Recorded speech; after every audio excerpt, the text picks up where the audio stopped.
ముందుగా ఈ అవకాశం ఇచ్చినటువంటి తండ్రి అయిన దేవునికి క్రీస్తు వారి పక్షాన వందనాలు తెలియజేసుకుంటున్నానండి.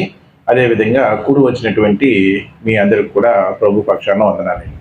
ప్రభునందు ప్రియులారా, బైబిల్ స్టడీ కార్యక్రమంలో మనం మొదటి రాజుల గ్రంథాన్ని ధ్యానించుకుంటున్నాం. ఇప్పటి వరకు మొదటి రాజుల గ్రంథంలో 15 అధ్యాయాలని మనం ధ్యానించుకున్నాం. మొదటి రాజుల గ్రంథం మొత్తం ఎన్ని అధ్యాయాలు ఉంటాయండి? 22 అధ్యాయాలు ఉంటాయి. 15 అధ్యాయాలు మనం ఆల్రెడీ ధ్యానించుకున్నాం. ఇంకా మిగిలి ఉన్నవి ఎన్నండి? 7 అధ్యాయాలు. ఈ 7 అధ్యాయాలని ఈరోజు మనం ధ్యానించుకుందాం. ఈ 7 అధ్యాయాలు ధ్యానించుకోవడానికి కొంత సమయం అయితే పడుతుంది కాబట్టి సమయం ఎక్కువ పడుతుంది కాబట్టి ఈ 7 అధ్యాయాన్ని కొద్దిగా సింప్లిఫై చేసుకొని మనం ఈరోజు ధ్యానించుకుందాం. ప్రభునందు ప్రియులారా, 16వ అధ్యాయంలోకి వెళ్ళక ముందు ఒక్కసారి జరిగిన వృత్తాంతాన్ని అంతా కూడా ఒక్కసారి జ్ఞాపకం చేసుకుందాం. ఇశ్రాయేలీయులను 40 సంవత్సరాలు ఏలినటువంటి మొట్టమొదటి రాజు ఎవరండి? సౌలు. ఇశ్రాయేలీయులందరినీ కలిపి 40 సంవత్సరాలు పరిపాలించినటువంటి రాజు ఎవరంటే సౌలు. సౌలు తర్వాత ఇశ్రాయేలీయుల్ని 40 సంవత్సరాలు ఏలిన రాజు ఎవరండి? దావీదు. దావీదు తర్వాత ఇశ్రాయేలీయులందరినీ మరో 40 సంవత్సరాలు ఏలిన రాజు ఎవరండి? సొలొమోను.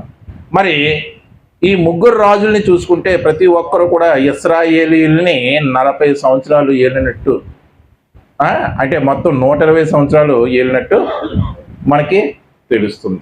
కానీ సొలొమోను కుమారుడు కాలం వచ్చేటప్పటికి ఈ ఐక్య ఇశ్రాయేలు రాజ్యం 2 భాగాలుగా చీలిపోయిందని మనం చెప్పుకున్నాం. ఒకటి ఉత్తర ఇశ్రాయేలు భాగం అయితే రెండవది దక్షిణ ఇశ్రాయేలు భాగం అని చెప్పుకున్నాం. మరి సొలొమోను కుమారుడు ఎవరండి? రెహబాము. ఈ రెహబాము కాలంలోనే రాజ్యం ఏ విధంగా 2 భాగాలుగా విడిపోయిందో మనం గత అధ్యాయాల్లో తెలుసుకున్నాం. ఇప్పుడు మనకి ఈ మొదటి రాజుల గ్రంథం 21 అధ్యాయాల్లో కొంతమంది రాజుల చరిత్ర ఇవ్వబడింది. ఆ రాజుల చరిత్రలో మొదటి 120 సంవత్సరాలు ఇశ్రాయేలినటువంటి ముగ్గురు రాజుల గురించి చెప్పుకున్నాం. రెహబాము కాలం వచ్చేటప్పటికి రాజ్యం 2 భాగాలుగా చీలిపోయిందని చెప్పుకున్నాం.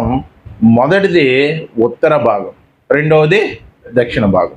దక్షిణ భాగ ప్రాంతాన్ని ఏమని పిలిచారండి? దక్షిణ భాగ ప్రాంతాన్ని ఏమని పిలిచారండి? యోధా రాజ్యం అని పిలిచారు. ఈ యోధా రాజ్యంలో ఎన్ని గోత్రాలు ఉంటాయి?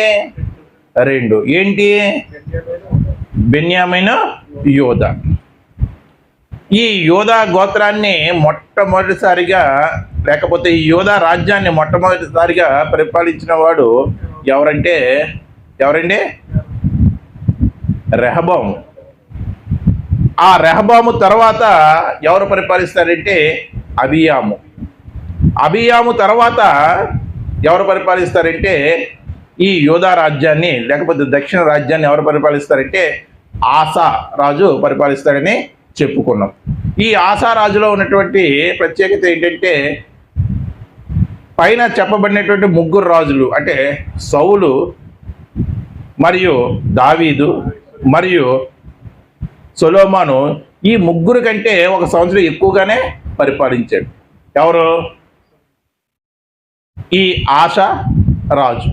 ఎన్ని సంవత్సరాలు పరిపాలించాడు? 41 సంవత్సరాలు పరిపాలించాడని చెప్పుకున్నాం. తర్వాత ఈ ఆశ తర్వాత ఈ యోధా రాజ్యాన్ని పరిపాలించింది ఎవరంటే యెహోషాపాతు. యెహోషాపాతు తర్వాత యోధా రాజ్యాన్ని పరిపాలించింది ఎవరంటే యెహోరాము. ఇక్కడ వరకు మనకి యోధా రాజుల చరిత్ర, అంటే మొదటి రాజుల గ్రంథంలో రాయబడినటువంటి యోధా రాజుల చరిత్ర ఇది. అంటే ఎవరెవరో యోధా రాజ్యాన్ని పరిపాలించారో చెప్పబడింది. అదేవిధంగా ఉత్తర ప్రాంత రాజ్యాన్ని ఏమన్నామండి? దక్షిణ ప్రాంత రాజ్యాన్ని మనం ఏమన్నాం? యోధా రాజ్యం అన్నాం. ఉత్తర ప్రాంత రాజ్యాన్ని ఏమన్నాం? ఇశ్రాయేలు రాజ్యం అన్నాం.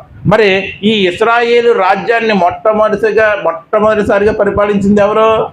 యెరోబాము. ఎవరండి? యెరోబాము. యెరోబాము తర్వాత పరిపాలించింది నాదాబు. నాదాబు తర్వాత పరిపాలించింది బయేషా. ఇక్కడ వరకు మనం చెప్పుకున్నామండి. బయేషా తర్వాత పరిపాలించింది ఎవరు అని ఆలోచిస్తే యాలా.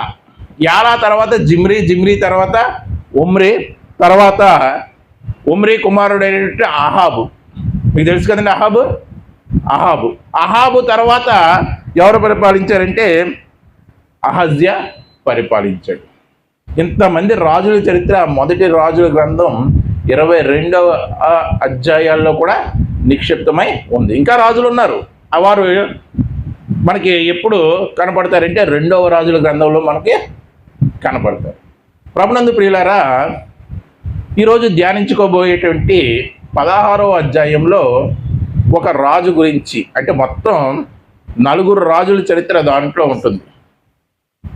4 రాజుల చరిత్ర 16వ అధ్యాయంలో ఉంటుంది. 15వ అధ్యాయం చివరిలో బయేషా గురించి, అతని పరిపాలన గురించి చెబుతూ దేవుడు అంటాడు, బయేషా దగ్గరికి ఒక ప్రవక్తను, ఏహు అనే ప్రవక్తని పంపిస్తాడు. పంపించి బయేషాతో చెప్పినటువంటి మాటలు ఏంటంటే, పెంట కుప్ప మీద ఉన్నటువంటి నిన్ను లేవనెత్తి నేను సింహాసనం మీద కూర్చుండబెట్టి రాజుగా చేసి ఉన్నాను. నేను రాజుగా చేస్తే నీ బుద్ధిని నువ్వు ఎటువంటి పరిస్థితుల్లో కూడా మార్చుకోకుండా, నా ఆజ్ఞలను నువ్వు గైకొనకుండా విగ్రహారాధన చేశావు, అనేక బలిపీఠాలని కట్టించావు. కాబట్టి నీకు రాబోయేది ఏమిటి అంటే, నీ సంతానాన్ని నేను సర్వనాశనం చేస్తాను అని యెహూ ప్రవక్త ద్వారా దేవుడు పలికిస్తాడు. కొన్నాటికి ఈ బయేషా చనిపోతాడు. బయేషా చనిపోయిన తర్వాత అతని స్థానంలో ఎవరు వస్తారంటే యాలా. ఎవరండి? యాలా. ఈ యాలా ఒక విధంగా చెప్పాలంటే పచ్చి తాగుబోతాడు. ఏంటి? పచ్చి తాగుబోతు. ఎప్పుడూ మత్తులోనే ఉంటాడు. ఇతడు కూడా ఏమైనా దేవునికి ఇష్టంగా బ్రతికాడంటే ఇతడు కూడా దేవునికి ఇష్టంగా బతకలేదు, దేవునికి విరోధంగానే బతికాడు. ఇతడు మత్తుడై ఉండగా ఒకసారి జిమ్రీ అనే ఒక వ్యక్తి ఈ యాలాను చంపేస్తాడు. జిమ్రీ అనే ఒక వ్యక్తి యాలాను చంపేస్తాడు. యాలా ఎవరు కుమారుడు? బయేషా కుమారుడు. బయేషా కుమారుడు ఎవరు? యాలా. యాలా ఏమని చెప్పుకున్నాం? త్రాగుబోతు, యెహోవాకు విరోధంగా నడిచినటువంటి వ్యక్తి. ఈ విధంగా ఉన్నాడని జిమ్రీ అనే ఒక వ్యక్తి యాలాని చంపి ఏం చేస్తాడంటే రాజు అవుతాడు. ఎవరు అతని పేరు? జిమ్రీ. ఇతడు పరిపాలిస్తూ ఉంటాడు. కొన్నాటికి ఇశ్రాయేలులో ఒక ఉద్యమం వస్తుందన్నమాట. ఏమిటి అదంటే, ఇదిగో జిమ్రీ యాలా రాజుని చంపేసి రాజు అయ్యాడు కాబట్టి జిమ్రీ రాజును కూడా చంపేయాలి అని ఇశ్రాయేలులోనే ఒక గొడవ అనేది ప్రారంభమవుతుంది. ప్రభునందు ప్రియులారా, అప్పుడు ఆ గుంపుకి నాయకత్వం వహించినటువంటి వాడు ఎవరంటే ఒమ్రీ. ఈ ఒమ్రీ జిమ్రీని చంపివేసి ఇతడు ఏమవుతాడంటే రాజు అవుతాడు. వీళ్ళందరూ కూడా ఎవ్వరు కూడా దేవునికి ఇష్టంగా నడిచిన వారైతే కాదండి. ఎవరి రాజుల చరిత్ర గురించి చెప్తున్నామా మనం? ఇప్పుడు యోధా రాజుల గురించి చరిత్ర చెప్తున్నామా? ఇశ్రాయేల్ రాజుల చరిత్ర చెప్తున్నామా? దక్షిణ రాజ్యం చరిత్ర చెప్తున్నామా? ఉత్తర రాజ్య చరిత్ర చెప్తున్నామా? ఉత్తర రాజ్య చరిత్ర చెబుతున్నాం. ఈ ఉత్తర రాజ్య చరిత్రలో ఇప్పటి వరకు చెప్పబడిన వారందరూ కూడా దేవునికి అయిష్టులుగానే జీవించారు. ఒక్కరి వల్ల కూడా దేవునికి ఏం లేదు, సంతోషమైతే లేదు. ఈ ఒమ్రీ రాజు అయ్యాడు, ఇతడు కూడా పరిపాలించాడు, ఇతడు దేవునికి విరోధంగా నడిచాడు. ఇతని కుమారుడు ఒమ్రీ కుమారుడు ఎవరండి? అహాబు. ఎవరండి? అహాబు. ఈ అహాబు వీళ్ళందరికన్నా ముందున్నటువంటి యెరోబాము కన్నా, తర్వాత యాలా కన్నా, తర్వాత జిమ్రీ కన్నా, తర్వాత ఒమ్రీ కన్నా, వీళ్ళందరికన్నా బహు దుర్మార్గుడు. అంటే ఒక విధంగా చెప్పాలంటే వంశోద్ధారకుడు మాట. వంశమందు ఖచ్చితంగా ఏముంటుందంటే ఒక చీడ పురుగు ఉంటుందంట. అలాంటి చీడ పురుగు మాట ఎవరో అహాబు. అంటే పై వారందరూ కూడా దుర్మార్గులే. వారిని మించినటువంటి దుర్మార్గత ఎవరిలో ఉంది? అహాబులో ఉంది. ఈ అహాబు ఒక స్త్రీని పెళ్లి చేసుకున్నాడు. ఎవరా స్త్రీ? ఎవరండి? సీదోనీయురాలైనటువంటి యెజబేలు. సీదోనీయుల రాజు అయినటువంటి యెజబేలు. అంటే యెజబేలు కూడా రాజకుమార్తె. ఆమెని పెళ్ళాడాడు. ఈవిడ కూడా భర్త కంటే భయంకరమైనటువంటి క్రూరత్వం కలిగినటువంటి స్త్రీ. వీరిద్దరూ కూడా రాజ్య పరిపాలన చేస్తున్నారు. ఎవరు? అహాబు మరియు యెజబేలు. వీళ్ళిద్దరూ కూడా రాజ్య పరిపాలన చేస్తున్నారు. అహాబు ఇంచుమించు ఈ ఇశ్రాయేలు రాజ్యాన్ని 22 సంవత్సరాలని ఏలాడండి. ఎన్ని సంవత్సరాలండి? 22 సంవత్సరాలు ఏలాడు. ఇలా వేలినప్పుడు ఇతడు యెహోవా ప్రవక్తలను బహు భయంకరంగా బాధిస్తూ బయలు ప్రవక్తలను ఎక్కువగా పోషిస్తూ ఉండేవాడు. ఎవరు? అహాబు. ఈ విధంగా భయంకరమైనటువంటి విగ్రహారాధనతోనూ, అదేవిధంగా భయంకరమైనటువంటి చేయరాని కార్యములతోనూ ఈ ఇశ్రాయేలు రాజ్యమంతా కూడా నిండుకుంది. దానికి కారణం ఎవరంటే అహాబు, యెజబేలు. అహాబు, యెజబేలు. వీరు ఈ విధంగా పరిపాలిస్తూ ఉన్నారు. ఈ అధ్యాయం చివరిలో, ఎన్నో అధ్యాయంలో ఉన్నామండి? 16వ అధ్యాయంలో ఉన్నాం. ఈ అధ్యాయం చివరిలో ఒక విషయం జరుగుతుందండి. అదే యెరికో గోడలని, యెరికో పట్టణాన్ని మరలా పునర్నిర్మాణం చెయ్యాలని ఒకడు లేస్తాడు. అతని పేరేంటి? హీయేలు.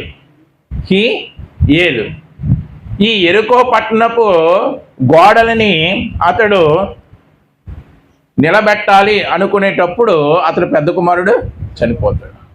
దాని యొక్క గౌళ్ళను నిలబెట్టాలి అనుకునేటప్పుడు అతడి యొక్క కనిష్ట కుమారుడు చనిపోతాడు.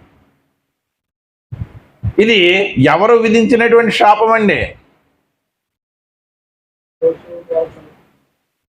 ఎవరు విధించినటువంటి శాపం? యెహోషువ ద్వారా పలకబడినటువంటి మాట. ఎవరైతే యెరికో పట్టణాన్ని కట్టాలని భావిస్తారో వాడు ఖచ్చితంగా వాడి సంతతితో పాటు నశిస్తారు అని యెహోషువ పలికినటువంటి మాట. యెహోషువ గ్రంథం 6వ అధ్యాయం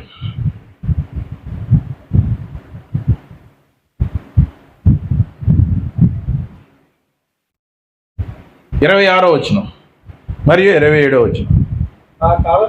ఆ కాలమున యెహోషువ జనుల చేత శపథము చేయించి ఇదిగో ఇలాగా ఆజ్ఞాపించాడంట.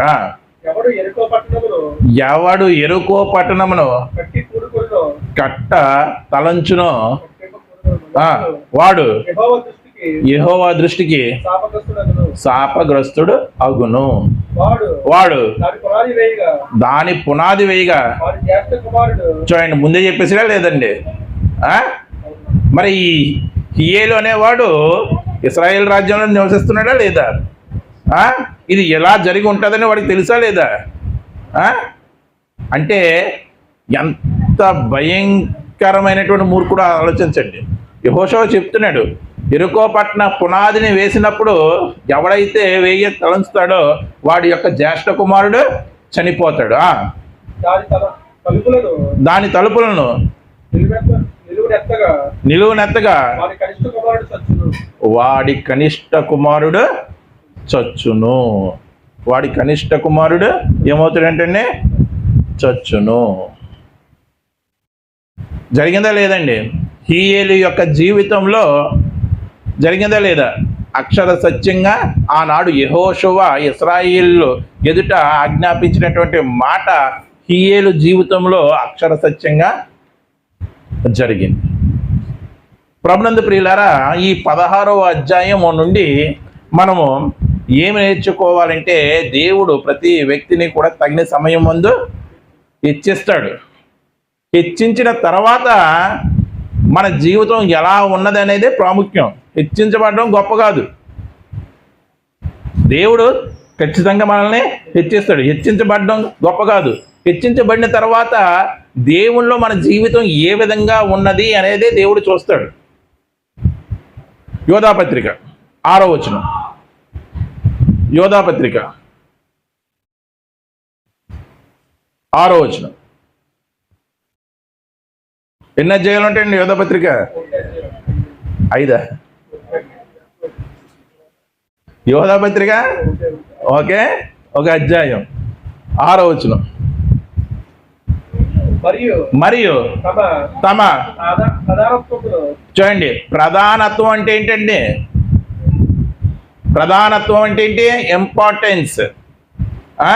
మనం ఎవరికన్నా ఇంపార్టెన్స్ ఇచ్చామంటే వాడికి చాలా విలువ ఇచ్చినట్టే కదా. చూడండి, మరియు తమ ప్రధానత్వమును నిలుపుకొనక తమ నివాస స్థలములను విడిచిన దేవదూతలను తీర్పు వరకు కటిక చీకటిలో నిత్య పాశములతో ఆయన బంధించి భద్రము చేసును. ఏ దేవదూతల గురించి చెప్పబడుతుందండి ఈ వాక్యం? దేవుని మీద తిరుగుబాటు చేసినటువంటి దేవదూతల గురించి చెప్పబడుతుంది. దేవుని మీద తిరుగుబాటు చేసినటువంటి ఆ దేవదూతలకు అంతకుముందు దేవుడు ఏమి ఇచ్చాడంట? ప్రధానత్వము, ఇంపార్టెన్స్ ఇచ్చాడంట.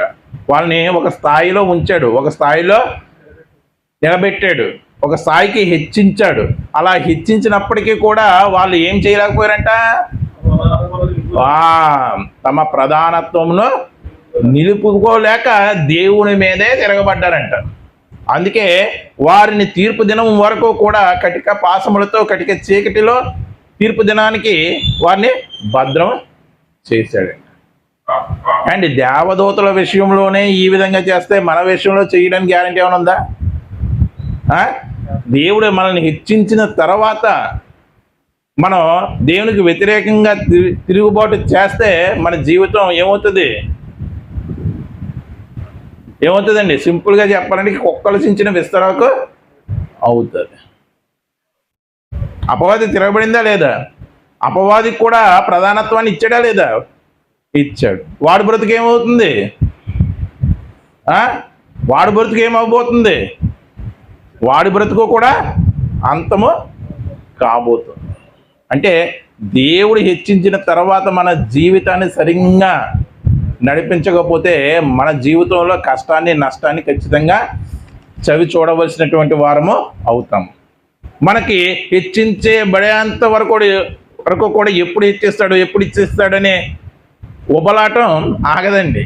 కానీ హెచ్చించిన తర్వాత అది నీ జీవితంలో తీవ్ర పరిణామాన్ని తీసుకొస్తుంది నువ్వు సరైనటువంటి నడవడికలో లేకపోతే. ఆ హెచ్చించబడడం అనేది నీకు ఒక్కొక్కసారి ఏమవుతుంది? శాపంగా మారిపోతుంది. దేవుడు శాపాన్ని ఇవ్వలేదు, అలాగని వరాన్ని ఇచ్చాడు. ఆ వరాన్ని నువ్వు ఏం చేస్తున్నావు? నీ నడవడిక సరిగ్గా లేకపోవడం వల్ల శాపంగా మార్చేసుకుంటున్నావు. అలాగా ఈ ఇశ్రాయేలు రాజులందరినీ కూడా 16వ అధ్యాయంలో చెప్పబడినటువంటి ఆ ఇశ్రాయేలు రాజులందరినీ కూడా దేవుడు నిలబెట్టాడు. అక్కడ కూడా నిలబెట్టుకోలేకపోయారు. ఇది 16వ అధ్యాయంలో ఉన్నటువంటి వృత్తాంతం. ఇక 17వ అధ్యాయానికి వచ్చేటప్పటికి గిలాదు కాపురస్తుడైనటువంటి తిష్బీయుడైనటువంటి ఒక వ్యక్తి మనకి ఎక్కడ పరిచయం అవుతాడు. ఎవరు? గిలాదు కాపురస్తుడు తిష్బీయుడు. ఎవరు? ఏలియా. ఏలియా ఆ కాలంలో ఇశ్రాయేలుకి ప్రవక్తగా ఉంటాడు. ఈ ఏలియా అహబు దగ్గరికి వచ్చి, ఇదిగో నువ్వు చేస్తున్నటువంటి పనులు చాలా ఘోరమైనవి, నువ్వు యెహోవా ప్రవక్తలను బాధించి ఇదిగో బయలు ప్రవక్తలను నువ్వు పోషిస్తున్నావు, ఇది దేవుని దృష్టికి చాలా విరోధమైనది. నీ నిమిత్తం, నీ చెడు కార్యాల నిమిత్తం 1 సంవత్సరం ఈ భూభాగంలో వర్షమైనను మంచైనను ఉండదు అని చెప్తాడా లేదా? చెబుతాడు. వెంటనే జరుగుతుందా? వెంటనే జరుగుతుంది. వెంటనే కరువు వచ్చేస్తుందండి. ఆ సంవత్సరం అంతా కూడా ఆ ఇశ్రాయేలు భూభాగంలో కరువు వస్తుంది. అప్పుడు యెహోవా వాక్కు ఏలియాతో ఏమని చెబుతుందంటే, నువ్వు నేను చూపించేటువంటి ఒక వాగు దగ్గరికి వెళ్ళు. ఏ వాగండి? ఏ వాగండి? కానీ నేనే చెప్పుకుంటూ వెళ్ళిపోతే ఏదో చక్కగా వింటారు, మధ్య మధ్యలో ప్రశ్నలు అడుగుతూ ఉంటే మీకు ఇంట్రెస్ట్గా ఉంటుంది, నాకు ఇంట్రెస్ట్గా ఉంటుంది. ఏ వాగు అది? దేవుడు ఏలియాని ఆజ్ఞాపించాడు, ఒక వాగు దగ్గరికి వెళ్ళి ఆ వాగు నీళ్లు నువ్వు తాగని. ఏ వాగు? కేరేతు అనే వాగు. మరి ఆ వాగు నీళ్లు తాగమన్నాడు. భోజనం ఎలాగయ్యా అని అంటే, కాకోలము అంటే కాకుల చేత నీకు ఆహారాన్ని పంపిస్తానన్నాడు. ఏంటి కాకుల యొక్క స్వభావం ఏంటండి? ఎవరి దగ్గర ఉన్నా ఏమన్నా ఉంటే లాక్ వెళ్ళిపోద్ది. చిన్నపిల్లల దగ్గర మరి ముఖ్యంగా ఏమన్నా ఉంటే వారి చేతిలోంచి లాక్కొని వెళ్ళిపోయేటువంటి స్వభావం. అలాంటి కాకుల చేత మనం ఎవరికైనా క్యారియర్ పంపించడం సాధ్యమండి? పావురం చేత ఉత్తరాలు పంపించగలిగారు. కాకుల చేత మనం ఎవరికైనా భోజనాలు పంపించగలమా? దాని స్వభావం ఆహారం విషయంలో మంచిది కాదు. అటువంటి కాకులను లోపరిచి ఏలియా దగ్గరకు ఆహారాన్ని పంపించాడు. ఏమిటి ఆహారం? రొట్టె, మాంసం. ఈ రెండు అంటే మరింత ఇష్టం ఎవరికి? కాకులు. అయినా సరే తమ నోరు కట్టుకుని, దేవుడు ఆజ్ఞ కాబట్టి తమ నోరు కట్టుకుని వెళ్ళి ఏలియాకు పగలు రాత్రి కూడా ఆహారాన్ని అందించాయి. అండి, సృష్టిలో ఒక జీవే తన నోరు కట్టుకుని దేవుని ఆజ్ఞకు లోబడితే మరి కాకుల కంటే బహుశ్రేష్ఠమా కాదా? మనం చెప్పాలి, కాకుల కంటే బహుశ్రేష్ఠమా కాదా? యేసుప్రభు అడిగారు, మీరు పిచ్చుకుల కంటే శ్రేష్ఠులా కాదా అని అడిగారు. పిచ్చుకులు అంటే శ్రేష్ఠులం, కాకుల కంటే శ్రేష్ఠులం కాదా? సృష్టిలో ఉన్న ఏ జీవి కన్నా మనం, దేనికన్నా మనం శ్రేష్ఠులమే. ఏమండి, మరి ఒక కాకే తన నోరు కట్టుకుని నోరు మూసుకుని ప్రవక్తకి ఆహారం పెట్టినప్పుడు దేవుడు నీ నోరు జాగ్రత్త, వ్యర్థమైన మాటలు పలకకుండా నీ నోరును కాచుకోమంటున్నాడు. జీవము మరణము ఎవరి వశంలో ఉందంటండి? నాలుక వశంలో ఉందంట. అందుకే మరి ముఖ్యంగా నీ నాలుకను భద్రము చేసుకో అంటున్నాడు. ఎక్కడ భద్రం చేసుకోవాలి? నోట్లో భద్రం చేసుకోవాలి. బయటకు వచ్చిందంటే అదే ప్రకృతి చక్రానికి అది ఏం చేస్తుంది? చిచ్చు పెడుతుంది అన్నమాట. చూడండి, ఆహార విషయంలో ఒక కాకి ఏం చేసింది? తన నోరును కొట్టుకొని ప్రవక్తకి ఆహారం అందించింది. ఆ కాకి కన్నా శ్రేష్ఠులు మనం. మాట విషయంలో మనం నోరు కొట్టుకోగలుగుతున్నామండి? మనుష్యుడు ఆడు ప్రతి వ్యర్థమైన మాటకు తీర్పు దినమున అని తెలుసు, అయినప్పటికీ కూడా మనం నోరు కొట్టుకోలేకపోతున్నాం. కానీ ఆ కాకి నేర్పిస్తున్నటువంటి పాఠం ఏంటంటే, నేను ఏ విధంగా నోరు కట్టుకున్నానో నువ్వు అదే విధంగా నోరు కట్టుకుంటే ఎక్కడ చేరుకుంటావు? నువ్వు పరలోక రాజ్యానికి చేరుకుంటావు. ఎందుకంటే జీవ మరణములు నాలుక వశములో ఉన్నవి. అంత భయంకరమైనదండి నాలుక, అంత భయంకరమైనది నోరు. దాన్ని ఖచ్చితంగా మనం కట్టుకొని ఎవరి కోసం? దేవుని కోసం మూసుకొని కూర్చోవాలి. సందర్భం వచ్చినప్పుడు ఏం చేయాలి? మాట్లాడు. ఎందుకు సమయం వచ్చినప్పుడే ఎందుకు మాట్లాడు? విస్తారమైనటువంటి మాటల్లో దోషం ఉండక మానద్దు. ఆ దోషం నీకు నరకంలో శాపం అయిపోతుంది అన్నమాట. సరే, ఈ కరువు అనేది ఇంచుమించు 3.5 సంవత్సరాలు ఉందండి. రోజు రోజుకి పరిస్థితి దిగజారిపోతుంది. కేరేతు వాగు కూడా ఏమైందంటే ఎండిపోయింది. కేరేతు వాగు కూడా ఎండిపోయింది. అలా ఎండిపోయినప్పుడు దేవుడు మరలా ఏలియాకి ఏం చెప్తాడంటే, నువ్వు సారేపాతు అనే ఒక ఊరు వెళ్ళమంటాడు. అక్కడ ఒక స్త్రీకి నిన్ను పోషించమని నేను చెబుతాను, అక్కడ ఒక విధవరాలకి నిన్ను పోషించమని చెబుతాను అంటే ఏలియా వెళతాడు. అప్పుడు ఆ విధవరాలు ఏం చేస్తూ ఉంటుంది? కట్టెలు ఏరుకుంటూ పుల్లలు ఏరుకుంటూ ఉంటుంది. ఆ విధవరాలతో ఏలియా ఏం చెప్తాడండి? వెళ్ళి నా కోసం నీళ్లు తీసుకుని రా అంట. ఒక్కసారి ఆలోచించండి, వాగే ఎండిపోతే ఇంకా ఆ రోజుల్లో ఒక గ్లాసు నీళ్ళు కూడా ఎంత కష్టమో ఇవ్వడం ఆలోచించండి. నీటికి కటకటల ఆడిపోతున్నారు అన్నమాట. అలాంటి పరిస్థితుల్లో ప్రవక్తకు నీళ్లు తేవడానికి వెళతారు. అమ్మ, అదే చేతితో నాకు ఒక రొట్టెను తీసుకురా అంట.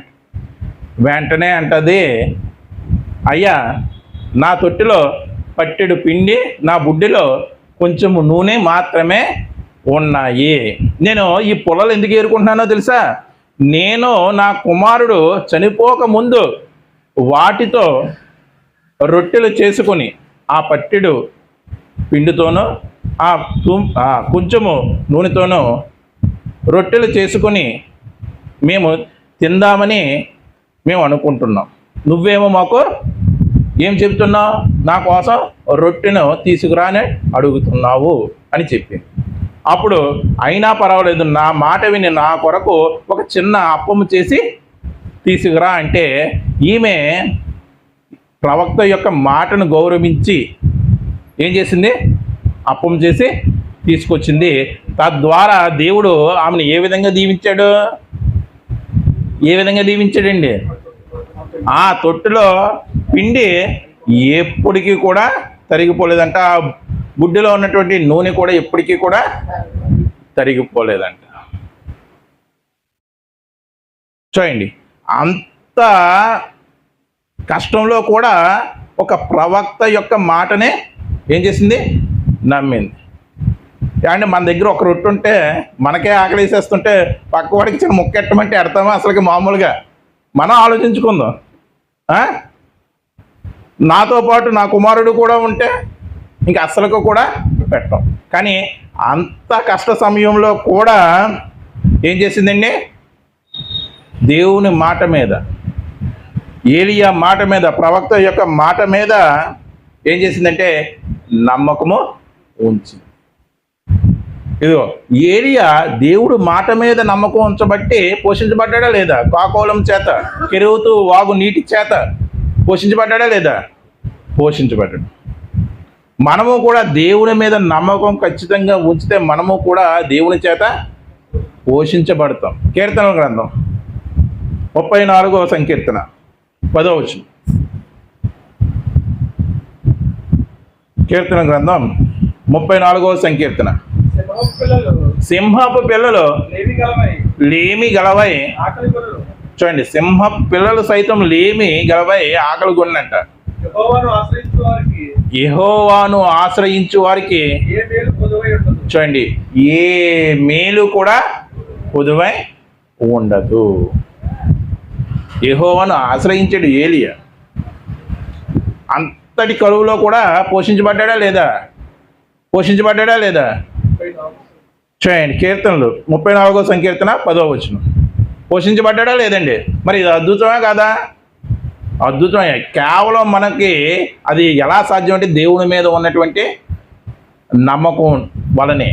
నీ జీవితంలో కూడా నువ్వు కరువులో ఉంటే, ఒకవేళ అది భౌతికపరమైన కరువు కావచ్చు, ఆధ్యాత్మికమైనటువంటి కరువు కావచ్చు, దేవుని మీద ఖచ్చితంగా నువ్వు ఆధారపడితే దేవుడు నిన్ను ఖచ్చితంగా ఏం చేస్తాడు?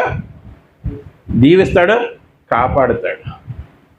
మరి ఇదేనా జరిగిందంటే ఈ సారేపతు విధవరాలకు ఉన్నటువంటి బిడ్డ చనిపోతాడు, రోగం వచ్చి ఏమవుతాడు, చనిపోతాడు. అప్పటికి కూడా ఆవిడ ప్రవక్త దగ్గరికి వెళ్ళి ఇలాగ నా బిడ్డ ఏమయ్యాడంటే జబ్బు వచ్చి చనిపోయాడని చెబితే ఏలియా వచ్చి ఆ బిడ్డను ఒక మంచం మీద వరుండబెట్టి ఆ బిడ్డ పైకి వెక్కి ప్రార్థించాడు. ప్రార్థిస్తే ఏమైందండి? ఏమైంది? బ్రతికడా లేదా? యెహోవా నుండి జీవం వచ్చి ఆ బిడ్డ బ్రతికాడు. ఏమండి, మనం ఏదో అనుకుంటాం కానీ మన శక్తి వల్ల మన యుక్తి వల్ల మనకు అన్నీ జరిగేస్తున్నాయి. నేను కాబట్టి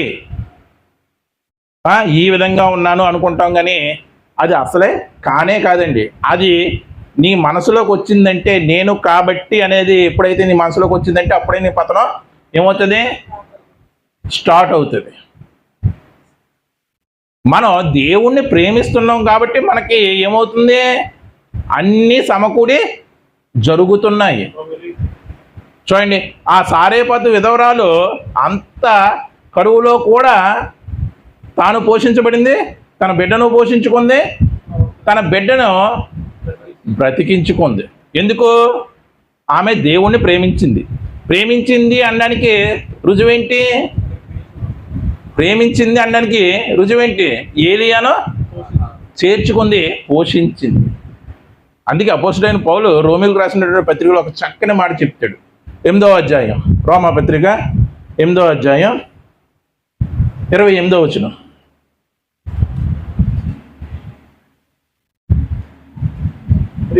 దేవుణ్ణి ప్రేమించే వారికి, చూడండి, దేవుణ్ణి ప్రేమించే వారికి అనగా ఆయన సంకల్పం చొప్పున చూడండి, దేవునికి అనాది కాల సంకల్పం ఉందా లేదండి? క్రీస్తు యేసునందు మనల్ని ఎప్పుడు ఏర్పరచుకున్నాడు? ఈ సృష్టించబడక ముందు క్రీస్తు యేసునందు మనల్ని ఆయన ఏర్పరచుకున్నాడని ఎఫెసీ పత్రికలో రాయబడింది. అది ఆయన సంకల్పం. ఆ సంకల్పం ఎప్పుడంటే జగత్తుకు పునాది వేయబడక ముందే ఆయన సంకల్పం. చూడండి, దేవుణ్ణి ప్రేమించు వారికి అనగా ఆయన సంకల్పం చొప్పున పిలువబడిన వారికి, చూడండి, ఆయన సంకల్పం చెప్పున పిలువబడిన వారికి మేలు కలుగుటకై సమస్తమును సమకూడి జరుగుచున్నవని ఎరుగుదుము. దేవుణ్ణి ప్రేమించే వారికి ఏం జరుగుతుందంటే ఆయన సంకల్పం బట్టి లోకంలో ఉన్నటువంటి మనల్ని తనలోకి పీల్చుకున్నాడా లేదా? పీల్చుకున్నాడా లేదా? ఒకప్పుడు మనం అందరూ కూడా ఎక్కడున్నాం? లోకంలో భయంకరమైనటువంటి పాపంలోనే ఉన్నాం. దేవుని సంకల్పంలో మనం ఉన్నాం కాబట్టి ఆయన దగ్గరికి పిలుచుకున్నాడు. ఆయన దగ్గర పిలుచుకుని ఏం చేశాడంట? సమస్తము మనకి సమకూడి జరిగేలాగా ఏర్పాటు చేశాడు. ఏంటోనండి, నాకు అంతా కూడా బాగా జరిగిపోయింది, మొత్తం బాగా సమకూడేయండి. నేను అసలుకే సమకూడవేమో అనుకున్నాను ఆ కార్యం చేయడానికి, కానీ ఆటోమేటిక్గా అన్నీ సమకూడిపోయాయి అంటాం కదా. అంటావా లేదా? ఈ మాట వింటారా లేదా? ఎందుకు? నువ్వు దేవుని ప్రేమిస్తున్నావు కాబట్టి ఆయనే నీకు సమస్తాన్ని సమకూర్చి పెడుతున్నాడు. ఇదిగో ఏలియాకు సమకూర్చి పెట్టాడా లేదా? సారేపతు విధవరాలకి సమకూర్చి పెట్టాడు. అదండి మనం ఈ 17వ అధ్యాయం ద్వారా నేర్చుకోవాల్సింది. మనం ఎల్లప్పుడూ దేవుని ప్రేమిస్తే మనకి ఖచ్చితంగా ఏ మేలు జరగకుండా ఉండదు, మనకి కొదువయ్యి ఉండదు. కానీ మనం నేర్చుకోవాల్సింది ఇలా ఏంటంటే దేవుణ్ణి ప్రేమించడం. మనం కొంతసేపు దేవుని ప్రేమిస్తాం, ఒక్కరోజు దేవుని ప్రేమిస్తాం, మిగతా 6 రోజులు లోకాన్ని ప్రేమిస్తాం. కాబట్టి మన జీవితంలో ఈ కష్టాలు నష్టాలు చూడవలసి వస్తుంది. మరి నిజమైన ప్రేమ అది? మరి పాటల్లో పాడుకుంటాం ప్రేమింతును, మరి అదంతా ఏంటి? పెదవుల మీద ప్రేమ. దేవుడు ఏం కోరుకుంటున్నాడు? హృదయాంతరంగంలో ఉన్నటువంటి ప్రేమను కోరుకుంటున్నాడు. ఆ విధంగా దేవుణ్ణి ప్రేమించడం నువ్వు మొదలు పెడితే నీకు జీవితంలో ఏ కొదువ ఉండదు. ఇది 17వ అధ్యాయం ద్వారా మనం నేర్చుకోవాల్సినటువంటి పాఠం. ఇక 18వ అధ్యాయానికి వస్తే ఒక చక్కని వ్యక్తి గురించి మనకి ఇక్కడ ఇంట్రడ్యూస్ చేయబడింది. ఆ చక్కని వ్యక్తి ఎవరంటే ఓబద్య. ఎవరు ఆ ఓబద్య అంటే ఈ అహబు రాజుకి ఒక సేవకుడు, ఒక విధంగా చెప్పాలంటే గృహ నిర్వాహకుడు, ఒక చెడ్డ యజమాని దగ్గర ఉన్నటువంటి మంచి దాసుడు. ఈ అహబు రాజు బయలు ప్రవక్తలను పోషిస్తూ యెహోవా ప్రవక్తలని హింసిస్తూ చంపేస్తున్నప్పుడు ఈ ఓబద్యా ఏం చేస్తాడంటే 50 మంది యెహోవా ప్రవక్తల్ని ఒక గుహలోను, మరొక 50 మంది యెహోవా ప్రవక్తల్ని ఒక గుహలోను ఉంచి తిన జీతంతో పోషిస్తూ ఉంటాడు. ఎందుకంటే ఇతడు చిన్ననాటి నుండి యెహోవా యందు భయభక్తులు కలిగినటువంటి వ్యక్తి మాట. ఎవరు? ఓబద్యా. చూడండి, ఒక చెడ్డ యజమానుడి దగ్గర ఉన్నప్పటికీ కూడా ఆ చెడుతనమును నేర్చుకోలేదు, ఆ యజమానికి వత్తాసు పలకలేదు. దేవుడే గొప్పవాడు, దేవుని ప్రవక్తలను ఏ విధంగా రక్షించాలని తన జీతంతో ఏం చేస్తున్నాడంటే యెహోవా ప్రవక్తల్ని 2 గుహల్లో ఉంచి 100 మందిని పోషిస్తున్నాడు. ఏమంటే ఆ కరువు సమయంలో 100 మంది యెహోవా ప్రవక్తలను పోషించాలంటే ఒక్కసారి ఆలోచించండి. మనం ఏదో బైబిల్ని పైపైన చదువుకొని వెళ్ళిపోతాం, కానీ ఆ కరువు సమయంలో 2 గుహల్లో 100 మంది యెహోవా ప్రవక్తల్ని అతడు పోషించాడంటే ఎంత కష్టం ఆలోచించండి. అది అతనికి ఉన్నటువంటి భక్తి. చూడండి ఎంత చక్కని వాడు. సరే, ఇతను ఈ విధంగా అహబు దగ్గర ఉన్నాడు. ఈ అహబు తన రాజ్యంలో ఏదైనా నీటి వనరులు కానీ తన పశువులకి ఎక్కడైనా సరే గడ్డి కానీ దొరుకుతుందేమో అని వీళ్ళిద్దరూ కూడా రాజ్య సంచారం చేయడానికి బయలుదేరారు. ఎక్కడికండి? రాజ్య సంచారం చేయడానికి బయలుదేరారు. అహబు ఒకవైపు, ఈ ఓబద్యా ఒకవైపు వెళ్ళారు. అహబు తన దారి అంటే తను వెళ్ళిపోతున్నాడు. ఓబద్యా తన దారిలో వెళ్తుంటే ఒకరు కనపడతారు. ఎవరండి? ఏలియా. ఏలియా కనపడి ఓబద్యాతో చెబుతాడు. ఏమని అంటే, ఇదిగో నేను అహబును కలుస్తాను అని నువ్వు నీ యజమానుడికి వెళ్ళి చెప్పు అంటాడు. సరే, నేను చెబుతాను, నా యజమానుడికి నువ్వు చెప్పినటువంటి మాట చెప్పునే నేను చెప్తాను, కానీ నేను అతని దగ్గరికి వెళ్ళి అతనికి చెప్పేటప్పటికి యెహోవా ఆత్మ వచ్చి నిన్ను ఎక్కడికో తీసుకువెళ్ళిపోద్ది. అప్పుడు నా యజమాని నన్ను ఏం చేస్తాడంటే సంహరిస్తాడు. ఎందుకంటే నా యజమానుడు అయినటువంటి అహబు నీ కోసం వెతకని ప్రదేశం లేదు, నీ కోసం పంపించిన మనుషులు లేరు, నీ కోసం వెతకని రాజ్యం లేదు. ఇటువంటి విషయంలో నేను ఏదైనా తప్పుగా చెప్పినట్టు అతనికి అనిపించిందంటే నన్ను చంపేస్తాడు. అంటే యెహోవా ఆత్మతో నిండుకున్నవాడు ఏలియా అని ఎవరు గుర్తించారు? ఓబద్యా గుర్తించారు. నాకు తెలుసు, నేను వెళ్ళి నా యజమాని అయినటువంటి అహబుకు చెప్పిన వెంటనే యెహోవా ఆత్మ నిన్ను ఎక్కడికో తీసుకెళ్ళిపోతుంది, అది నేను చెప్పింది తప్పు అయిపోతుంది, అందుకు నా యజమాని నన్ను చంపేస్తాడు, నేను చెప్పను అని సున్నితంగా చెప్తాడు. సరే, నేనే వెళ్ళి అహబు రాజుని కలుస్తాను అని చెప్తాడు. అహబు రాజుని కలుస్తాను అని చెప్తాడు. అలా చెప్పినప్పుడు ఈ ఓబద్యా గురించి మనం నేర్చుకోవాల్సింది ఒక చక్కని విషయం ఉందండి. మత్తయి సువార్త 10వ అధ్యాయం 41వ వచనం.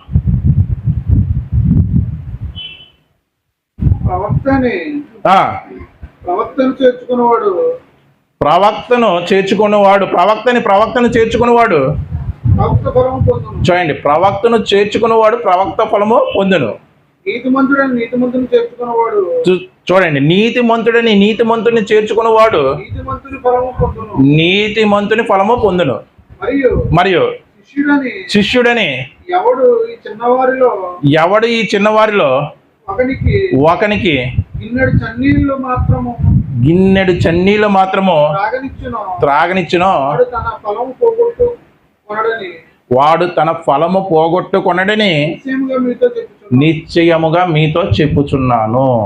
అంటే ప్రవక్తని చేర్చుకునే వాడు ప్రవక్త ఫలము పొందుతాడు. ఇక్కడ ఒబజ్జా ఎవరిని చేర్చుకున్నాడు? ప్రవక్తను కాదు, 100 మంది ప్రవక్తలను చేర్చుకున్నాడు. మరి ఇతని యొక్క ఫలం ఎంత గొప్పదై ఉంటుంది? ఎంత గొప్పది? చాలా గొప్పది. అందుకే ఈరోజు ఒబజ్జా ఒక గుడ్ క్యారెక్టర్ అని మనం అందరూ కూడా చెప్పుకోగలుగుతున్నాం. జీవ గ్రంథంలో అతని యొక్క చరిత్ర అనేది దేవుడు నిక్షిప్తం చేశాడు, లిఖితం చేశాడు. ఇది జరిగి ఇన్ని సంవత్సరాలు అయినా సరే అతని యొక్క గుడ్ క్యారెక్టర్ మనం చెప్పుకుంటామంటే దేవుడు అతన్ని ఏం చేశాడు? అతడు చేసిన పనికి ఫలితాన్ని ఇచ్చాడు. సరే, ఈ అహబు దగ్గరికి ఏలియా వెళ్ళాడు. వెళ్ళగానే అహబు అన్న మాట ఏంటి? నా పగవాడ, ఇశ్రాయేలుకి పగవాడ అని ఏలియాని అడుగుతాడు. ఏలియాని ఉద్దేశించి అంటాడు, నేను కాదు ఇశ్రాయేలుకి పగవాడిని, నువ్వే, నీ క్రియలు బట్టే ఈ రాజ్యం ఈ పరిస్థితిలోకి వచ్చేసింది. ఇశ్రాయేలుకి నిజమైనటువంటి పగవాడువు, నిజమైనటువంటి శత్రువు నీవే అంట. సరే, ఇదంతా ఎందుకు కానీ ఇదిగో నేను కర్మేలు పర్వతానికి వెళ్తున్నాను, నువ్వు నీ బయలు ప్రవక్తలను పంపించు. అక్కడ ఎవరి దేవుడు నిజమైనటువంటి దేవుడో మనం తేల్చుకుంటాం. అంటే కర్మేలు పర్వతానికి ఏలియా వెళ్తాడు. అక్కడికి ఈ అహబు ఎంతమందిని పంపిస్తాడంటే 450 మంది బయలు ప్రవక్తల్ని, 400 మంది అషేరాదేవి ప్రవక్తల్ని పంపిస్తాడు. ఎంతమంది అండి? టోటల్ 850 మందిని పంపిస్తాడు. సరే, అక్కడికి వెళ్ళి చేయవలసింది ఏంటి అని ఏలియా చెప్తాడంటే, ఇదిగో మాకు 2 ఎద్దులు ఇవ్వండి, బయలు ప్రవక్తలకి 1 ఎద్దు, నాకు 1 ఎద్దు. ఆ ఎద్దుని తునకలు చేసి కట్టెల మీద పేర్చాలి, కానీ కింద అగ్ని ఎటువంటి పరిస్థితుల్లో కూడా వేయకూడదు. ఎవరి దేవుడైతే నిజమైనటువంటి దేవుడో ఆ దేవుడి సన్నిధి నుంచి అగ్ని బయలు వచ్చి ఆ బలి పశువుని కట్టెలను కూడా దహించి వేస్తుంది. ఇది ఛాలెంజ్ అని చెప్తాడు. మొత్తం ఇశ్రాయేలు అందరూ కూడా కర్మేలు పర్వతానికి చేరుకుంటారు. సరే, మీరు ఎక్కువ మంది ఉన్నారు కదా, మొదటి ఛాన్స్ మీరు తీసుకోండి అంటాడు. సరే, వారు తీసుకుంటారు. తీసుకుని వారు దేవునికి ప్రార్థిస్తూ ఉంటారు. వస్తాడా? రాడు. అగ్ని వస్తుందా? రాదు. ఒకవేళ మీ దేవుడు ప్రయాణంలో ఉన్నాడేమో, ఒకవేళ మీ దేవుడికి వినపడడం లేదేమో, ఒకవేళ మీ దేవుడు పడుకొని ఉన్నాడేమో, ఒకసారి లేపండి అని ఏం చేస్తూ అంటే పరిహాసం చేస్తూ ఉంటాడు. పరిహాసం అంటే ఎగతాళి చేస్తూ ఉంటాడు. వారు ఇంకా రెచ్చిపోయి ఏం చేస్తారంటే కత్తులతో వారి యొక్క శరీరాలను చీల్చుకొని వారి దేవుడికి మొరపెడుతూ ఉంటాడు. పొద్దున్నుంచి ఇచ్చిన ఛాన్స్ సాయంత్రం వరకు కూడా అయిపోతుంది. ఎటువంటి అగ్ని కూడా దిగి రాదు. సరే, మీ వల్ల అవడం లేదు, ఈసారి వంతు నాది. అయితే మీరు ఏం చెయ్యాలి అంటే, నేను ఏం చేస్తానంటే 12 రాళ్ళు తీసుకుని ఒక బలిపీఠాన్ని పునర్నిర్మిస్తాను. నిర్మించి దాని మీద కట్టెలు పేర్చి వధించారు కదా ఎద్దుని, ఆ ఎద్దుని వధించినటువంటి ఆ ఎద్దు యొక్క తునకల్ని దీని మీద పెడతాను. మీరు ఏం చేస్తారంటే ఒక కందకం తవ్వి ఆ కందకం చుట్టూ నీరు నింపండి.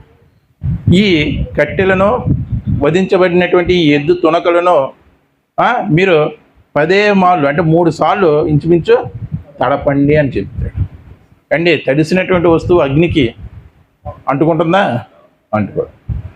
ఈ భౌతికపరమైనటువంటి అగ్నికి అంటుకోకపోవచ్చు, కానీ అది ఎక్కడి నుంచి వస్తుంది? అగ్ని యెహోవా సన్నిధి నుండి వస్తుంది. ఈ ఏలియా మోకాళ్ళుని ప్రార్థించాడు. వెంటనే ఏమైంది? పరలోకం నుండి అగ్ని వచ్చి మొత్తం ఆ బలి పీఠం మరియు కట్టెలు, ఆ కట్టెల మీద ఉన్నటువంటి ఆ బలి అంటే ఆ ఎద్దు యొక్క తునకలు మొత్తం అంతా కూడా దహించి వేసింది. ఆ కందకంలో ఉన్నటువంటి నీరంతా కూడా ఏమైంది? ఆరిపోయింది. అంత గొప్పగా దేవుడి యొక్క ప్రత్యక్షత జరిగింది. అప్పుడు ఇశ్రాయేలీయులందరూ కూడా ఏం చేశారు? యెహోవాయే నిజమైనటువంటి దేవుడని బిగ్గరగా ఎలుగెత్తి చాటారు. అప్పుడు ఏలియా వెంటనే ఏం చేశాడంటే ఈ 450 మంది బయలు ప్రవక్తలని, ఈ 400 మంది అషేరాదేవి ప్రవక్తలని ఏం చేశాడు? సంహరించేశాడు. ఇదండి ఎన్నో అధ్యాయం వరకు చెప్పుకున్నాం? 10వ అధ్యాయం వరకు చెప్పుకున్నాం. చూడండి, ఈ అధ్యాయంలో నుండి మనం నేర్చుకోవాల్సినటువంటి పాఠం ఏంటంటే మార్కు సువార్త 9వ అధ్యాయం 23వ వచనం. మార్కు సువార్త మనందరికీ తెలిసినటువంటి వాక్య భాగమేనండి. మార్కు సువార్త 9వ అధ్యాయం 23వ వచనం. అందుకు యేసు, ఏంటమ్మా? ఏమిటి నీ వలన అయితే? అందుకు యేసు, నమ్ముట నీ వలన అయితే నమ్మువానికి సమస్తము సాధ్యం. ఇక్కడ ఏలియా యొక్క నమ్మకం ఏంటి? నా దేవుడు సజీవుడు, నా దేవుడు ఉన్నాడు, నా దేవుడు నేను ప్రార్థిస్తే ఖచ్చితంగా తన సన్నిధి నుండి అగ్నిని పంపిస్తాడు. ఇక్కడ ఏలియా యొక్క పొజిషన్ ఏమనుకుంటున్నారు? Do or die.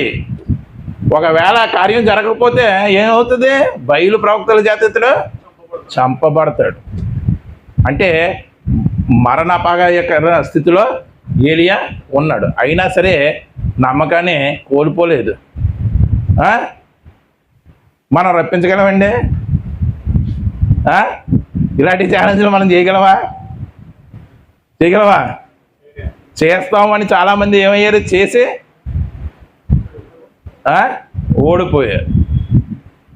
ఓడిపోయారా లేదా? మీరు పాములను ఎత్తుకుందరు అని చెప్పబడిందా లేదా బైబిల్లో? అలా పాములను ఎత్తుకుని చనిపోయిన వారు కూడా ఉన్నారు. కానీ ఇక్కడ ఏలియా నమ్మువానికి సమస్తము సాధ్యము అనేటువంటి మాట బట్టి యెహోవా దేవుణ్ణి నమ్మాడు. అతనికి ఈ క్రియ సాధ్యం అయ్యింది. బైబిల్ ఏం చెప్తుంది? నువ్వు దేవుణ్ణి నీ పూర్ణ హృదయంతో నమ్మితే ఒక కొండను చూసి వెళ్ళి సముద్రంలో పడమంటే అది ఏం చేస్తుంది? సముద్రంలో పడుతుంది. నేను ఆవగించేంత విశ్వాసం ఉన్న చాలు. అంటే అక్కడ నీకు అవసరమైతేనే ఆ పని. నువ్వు ఏదో సరదాగా చేస్తానంటే కుదరదు. టెస్టింగ్ చేస్తానంటే కుదరదు. దానివల్ల అనేక మంది ఆత్మలు రక్షించబడాలి. మరి ఇక్కడ కార్యం ఎందుకు చేశాడు? టెస్టింగ్ కోసం కాదు. చాలామంది ఇశ్రాయేలీలు మళ్ళీ బయలు దేవత తట్టు నుండి దేవుడి వైపుకి తిరిగి యెహోవాయే నిజమైనటువంటి దేవుడు. ఈ అధ్యాయంలో ఒక చక్కని మాట అంటాడండి. మీరు ఎన్నాళ్ళు 2 తలంపుల మధ్య ఉంటారు? మీరు ఎన్నాళ్ళు యెహోవా దేవుడైతే ఆయన ఆరాధించండి, బయలు దేవుడైతే అతన్ని ఆరాధించండి అని చెప్తాడు మాట. ఆ 2 తలంపుల మధ్య ఉన్నటువంటి ఇశ్రాయేలీయుల యొక్క మనసు మార్చడానికి ఇదిగో ఏలియా ద్వారా కార్యం చేశాడు. దేవుడి మీద నాకు నమ్మకం ఉంది కదని టెస్టింగ్ కోసమో జనాల్లో పేరు కోసమో ఏదో ఒకటి చేసేస్తానంటే అది అవ్వదు. దేవుడు కార్యం చేయాలంటే ఖచ్చితంగా అనేకులు రక్షణ మార్గంలోకి రావాలి. వచ్చారా లేదా? ఇదండి ఈ అధ్యాయం నుండి మనం నేర్చుకోవాల్సినటువంటి పాఠం. తర్వాత 19వ అధ్యాయం, కొద్దిగా ఓపిక చేసి వినండి. 19వ అధ్యాయం దీంట్లో ఎంటర్ అయిపోద్ది మహాక్రూరాలు. ఎవరండి? అహాబు భార్య అయినటువంటి యెజెబెలు. సీదోనీయుల రాజు కుమార్తె ఈ యెజెబెలు. ఈ అహాబు అంటే ఇశ్రాయేలీయుడు అన్యురాల్ని పెళ్లి చేసుకోవడానికి వీలుందా? వీల్లేదు. ఆ విషయంలో కూడా దేవుడి యొక్క మాటను తప్పాడు. ఎవరు? అహాబు. ఈ యెజెబెలు ఈ 19వ అధ్యాయంలో ఏలియాకు కబురు పెడుతుంది. తన దూత ద్వారా ఏలియాకు కబురు పెడుతుంది. ఏంటి ఆ కబురు అంటే? మరణ వార్త. ఏంటండి? మరణ వార్త. ఈ సమయానికి రేపు ఈ సమయానికి నిన్ను చంపకపోతే దేవుడు నాకు గొప్ప ఆపద కలుగు చేయను గాక అని కబురు పెడుతుంది. అలా కబురు పెట్టినప్పుడు ఏలియా భయపడి ఏం చేస్తాడంటే ఈ యెజెబెలు నుండి దూరంగా వెళ్ళిపోతూ ఒక వృక్షం కింద పడుకుంటాడు. ఏంటి ఆ వృక్షం? సింధూర వృక్షమా? కాదండి. ఏ వృక్షం అండి? బదిరీ వృక్షం కింద పడుకుంటాడు. అలా పడుకొని ఏలియా దేవుడికి ప్రార్థన చేస్తూ ఉంటాడు. ప్రభువా, యెజబెలు బహు దుర్మార్గురాలు, నీ ప్రవక్తలందరినీ చంపివేసి ఇదిగో బయలు ప్రవక్తలని పోషించి బహు భయంకరమైనటువంటి విగ్రహారాధనలోకి ఇశ్రాయేలుని నడిపిస్తుంది. అటువంటి దుష్టురాలైనటువంటి కిరాతురాలైనటువంటి దాని చేతిలో నా ప్రాణం పోవడం నాకు ఇష్టం లేదు. నా ప్రాణాన్ని నువ్వే తీసివేయి. నేను నా పితరుల కంటే గొప్పవాడినే కాదు, నా ప్రాణాన్ని నువ్వే తీసివేయి అని ప్రార్థించే నీరసంతో అలాగా సొమ్మసిల్లి పడిపోతాడు. అలా పడిపోయినప్పుడు ఒక దూత వచ్చి ఆహారం అందిస్తాడు. ఆహారం తిని మరలా పడుకుంటాడు. మరలా రెండోసారి దూత ఆహారం అందించి మరలా ఏలియా చేత తినిపిస్తాడు. తినిపించి నీ ఎదురుగా విస్తారమైనటువంటి ప్రయాణం ఉంది, విస్తారమైనటువంటి ప్రయాణం ఉంది. నువ్వు ఈ ఆహారం తిని బలపడి ప్రయాణాన్ని మొదలుపెట్టంటే 40 రోజులు 40 రాత్రులు ఎంత దూరం అయితే నడుస్తాడో ఒక మనిషి అంత దూరం యెజబెల్ నుండి దూరంగా వెళ్ళిపోతూ ఉంటాడండి. వెళ్ళిపోతూ హోరేబు కొండ దగ్గర, హోరేబు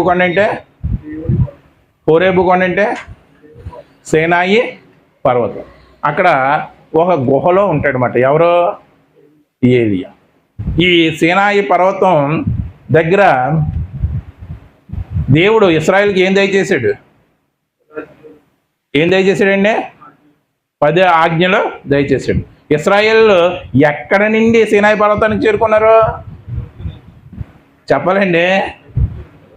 ఐగుప్తు నుండి సీనాయి పర్వతానికి చేరుకున్నారు. అసలు ఇశ్రాయేల్ ఐగుప్తు బానిసత్వంలోనికి వెళ్ళవలసినటువంటి అవసరం ఏర్పడింది? ఇది ఒక్కసారి మనం తెలుసుకుందామండి. ఇశ్రాయేలీలు ఐగుప్తు బానిసత్వంలోనికి వెళ్ళవలసినటువంటి అవసరం ఎందుకు వచ్చింది? ఎందుకు వెళ్ళారండి? అసలుకే యాకోబు నివసిస్తున్నటువంటి ప్రాంతంలో కరువు వచ్చింది కాబట్టి ధాన్యం కొరకు యాకోబు సంతతి అయినటువంటి 11 మంది అక్కడికి వెళ్ళి ఆ ఆహారం తెచ్చుకున్నారు. ఆ క్రమంలో అక్కడ యోసేపు ఉన్నాడు, వీళ్ళని ఆదరించాడు. యాకోబు చనిపోయాడు. తర్వాత వీళ్ళు అక్కడ స్థిరపడిపోయారు. తర్వాత బహు విస్తారమైనటువంటి జనాంగం అయిపోయారు. ఆ విస్తారం అయినటువంటి జనాంగం అయినటువంటి ఇశ్రాయేల్కి తెలియనటువంటి ఒక రాజు ఫరో వచ్చి వీళ్ళని బానిసలుగా చేసి వీళ్ళ చేత పెద్ద పెద్ద కట్టడాలను ధాన్యాగారాలని కట్టించాడు. వీళ్ళని బానిసలుగా చేసుకున్నాడు. సరే, వీళ్ళు బానిసలు ఎందుకు అయ్యారంటే కొందరు ఏమని అనుకుంటున్నారంటే అబ్రహాము పొందుకున్నటువంటి శాపాన్ని బట్టి వీళ్ళు ఐగుప్తులో బానిసలు అయ్యారు అని అనుకుంటున్నారు. అబ్రహాము శాపం పొందాడని ఎక్కడన్నా ఉందండి? మనకి కొత్త నిబంధనలు అబ్రహాం గురించి రాయించాడు దేవుడు. రాయించాడా లేదా? అబ్రహాము దేవుణ్ణి నమ్మిన అది అతనికి నీతిగా ఎంచబడినని రాయించాడు. ఎక్కడైనా శాపం పొందుకున్నట్టు అబ్రహాము శాపగ్రస్తుడని రాయించాడా? రాయించాడు. మరి అబ్రహాము పొందుకున్నటువంటి శాపాన్ని బట్టి అంట ఈ అబ్రహాము సంతానమైనటువంటి ఇశ్రాయేలీలు ఐగుప్తులో బానిసలుగా ఉన్నారని కొంతమంది అనుకుంటున్నారు. కానీ అది ఎటువంటి పరిస్థితుల్లో కాదు. ఆదికాండం 15వ అధ్యాయంలో దేవుడు అబ్రహాముకు ప్రత్యక్షమయ్యి ఏం చెప్పాడంటే, నీ బహుమానాన్ని అధికం చేస్తానంటే, నువ్వు నా బహుమానాన్ని అధికం చేస్తే ప్రయోజనం ఏంటి?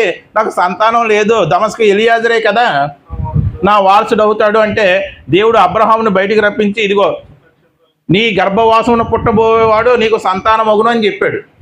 బయటికి రప్పించి ఆకాశ నక్షత్రాలు చూపించి ఒకడు ఈ ఆకాశ నక్షత్రాలు లెక్కించగలిగితే నీ సంతానం కూడా లెక్కించవచ్చును అని చెప్పాడు.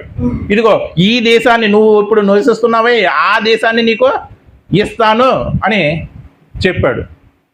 రుజువేంటి ప్రభువా అని అడిగాడు. అంటే రుజువేంటి ప్రభువా అని అడిగాడు. అప్పుడు 5 తెచ్చుకోమన్నాడు. ఏంటి 3 సంవత్సరాలు ఉన్నటువంటి ఒక పెయ్యని నెక్స్ట్ 3 సంవత్సరాలు ఉన్నటువంటి గొర్రెని, నెక్స్ట్ మేకని, ఒక తెల్ల పావురాన్ని, ఒక గువ్వని తెచ్చుకోమని ఏం చేశాడు? వాటిని కట్ చేసేసి దేని పాటు ముందు అదే పెట్టాడు అన్నమాట. పెట్టిన తర్వాత పక్షులను అయితే అతడు ఖండించలేదు. తర్వాత ఏంటి ప్రభువా రుజువు అని అడిగాడు కదా, అడిగాడా లేదా? ఇలా పెట్టిన వెంటనే చూడండి ఒక్కసారి 11వ వచనం, ఆదికాండం 15వ అధ్యాయం 11వ వచనం. ఆదికాండం 15వ అధ్యాయం చూడండి. గెద్దలు ఆ కళేబరం మీద వాలినప్పుడు అబ్రహాము వాటిని తోలివేశాడు. ఆ కళేబరాలు మీద ఖండించి ఒకదాని ముందు ఒకటి పెట్టాడు కదండి. గద్దలు వచ్చి వాడుతుంటే వాటిని తోలివేశాడంట. 12వ వచనం, ప్రొద్దు గోకగా అబ్రహాముకు మరి చీకటి అవుతుంటే నిద్ర రావడం అనేది కామనా కాదా? ఇప్పుడంటే 10ంటికి 12ంటికి పడుకుంటున్నాం. అప్పుడు సూర్యాస్తమయం అవ్వకుండానే ఏం చేసేవారు? నిద్రపోయేవారు. వెంటనే మళ్ళీ వేకువజామునే లేచేవారు. మరి నిద్ర రావడం అనేది కామను. ఇందులో అబ్రహామే తప్పు ఏమైనా ఉందా? ఏమైనా ఉందండి? ఉదయం కాలంలో పడుకుంటే తప్పు, పొద్దు గోకగానే అన్నాడు. గాఢ నిద్ర పట్టి చీకటి ఏం చేసిందంట? భయంకరమైనటువంటి కటిక చీకటి అతనికి అమ్మగా ఆ కటిక చీకటిలో, ఆ గాఢ నిద్రలో ఇదిగో ఒక దర్శనాన్ని చూస్తున్నాడు. ఆయన నీ సంతతి వారు తమది కాని పరదేశమందు నివసించి, అంటే ఐగుప్తులో నివసించి ఆ దేశం వారికి దాసులుగా ఉండెదరు. వారు 400 ఏండ్లు పెట్టారా లేదా? పెట్టారా? వీరు ఎవరికి దాసులగుదురో ఆ జనమునకు నేనే తీర్పు తీస్తాను. అంటే ఐగుప్తులకు నేనే తీర్పు తీస్తాను. ఐగుప్తు యొక్క దేవీ దేవతలకు నేను తీర్పు తీరుస్తాను.